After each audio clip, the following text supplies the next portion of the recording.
చింతపండు వేసా పిసిక పోతన్న ఇంకా పోయాలి.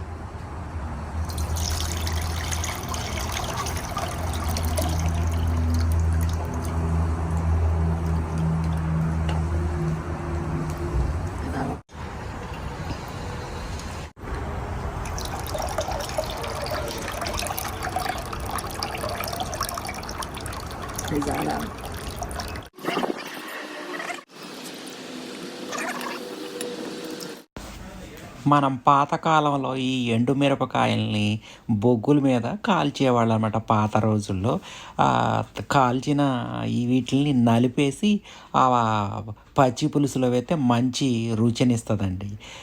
మనం ఈ రోజుల్లో ఈ కట్టె పొలాలు ఎక్కడ తెచ్చాయి? ఈవెన్ ఇండియా పల్లెటూరుల్లో కూడా అందరూ ఒక గ్యాస్ స్టవ్లే వాడుతున్నారు ఇవాళ రేపు అనమాట.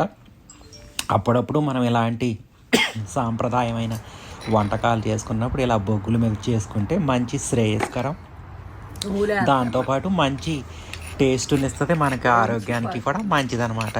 మీకు కుదిరితే ఎప్పుడైనా మీరు కూడా ఇది ట్రై చేయండి. మరి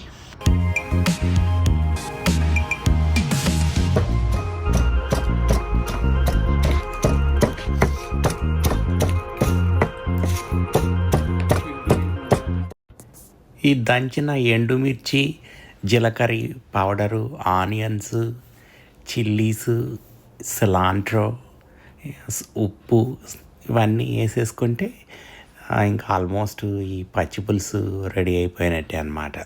it's very simple and healthy also, quick recipe అనమాట ఇది. Please share, subscribe. బాయ్.